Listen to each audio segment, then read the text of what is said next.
коомчулукта өтө көп суроолор жаралып атат. Ошол эле 5 миллион доллар берип мен өлтүрттүм деп Камчы Көлбаевди мойнуңа аласың деген маалымат боюнча. Ошону так айтып өтсөңүз, кандай кыйноолор болду, ден соолугуңузга залал келтирдиби ошол маалымат боюнча? Мына азыркы жактоочулар мен 11-чи жактоочулар. Буга чейин 9 жактоочуларымды ошо ГКМБ сотрудниктери коркутуп, үркүтүп, кээ бирине иш козгоп, эң акыркысын камап да тынышты. Менин ишим менен алек болбош үчүн, менин ишимди алып барбаш үчүн. Ошол убакта мен шаардык управлениянын зданиясынын подвалында ошондой бир комната бар экен, алып киришип, ошол нерсеге алып барышкан.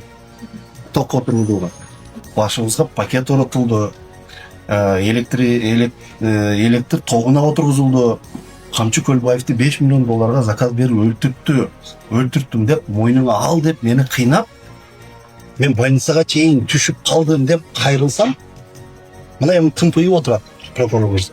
Мени менен бир ооз сөз сүйлөшпөй, же прокуратура, же прокурордун бир өкүлү келип бир ооз сөз сүйлөшпөй. Бул иште эч кандай мыйзам бузуулук жок экен. Эч кандай ошо ГКМБнын сотрудниктери, кызматкерлери мыйзам бузбаптыр деп мага кагаз таштап коет. Эми ушундан кийин мен прокурорго ишенемби? Ошол эле тилекмат менен жазуу сүйлөшүүлөрдү бүт диктовка кылып отуруп, мени Хаят гостиницада кармап жатышкан. Мен аны эле жазып айтып жаткам. Мен бул нерселерди чыгарбайм дегем. Мен мындай жашоомдогу кыйынчылыктарды мен көп эле башымдан өткөрдүм. Бирок айттым, ар бир эле жарандарды ушинтип орус тилин менен айтканда подстава кылып, бир токуп отуруп, бирөөлөр менен сүйлөштүрүп, анан барып алып ал нерсеге баш ийбей, баш көтөрсөң ургулап, соккулап, электр тогуга чейин урдура турган мамлекетте жашаштын кереги барбы деген эмеге бар. Бул иш убагында эле мен айтып чыкканым. Бүт токулган иш болгонун айтып чыкканым. Айткандыгымдан жокко да жеп көрдүм, бирок Кудайга шүгүр сынып калган жокмун.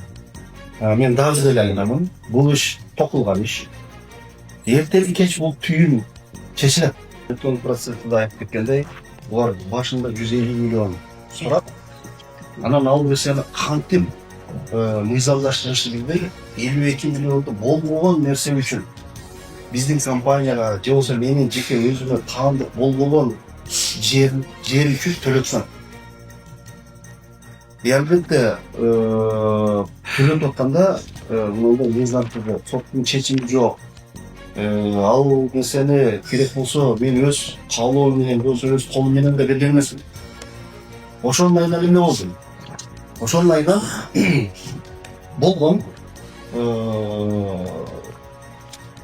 бөлшектер менен салып аткан үйлөрдү токтотуп, ал нерселерди камакка алып, элге жаман көргөзгөнгө максималдуу түрдө аракет кылып, керек болсо бул нерсени ошол бөлшектерге эле айтса керек,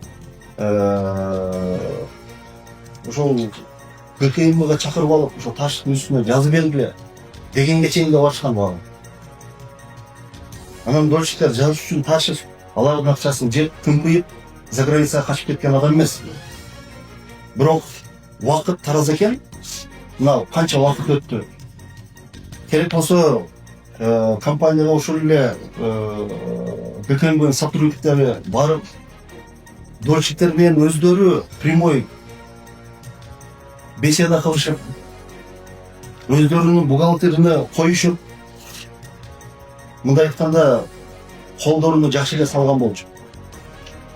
Урматтуу сот коллегалар, мен соттор 1-Май райондук сотунда эмнеге өзүмдү кескенге чейин бардым. Мен силерден башка эч ким уккан жок мен.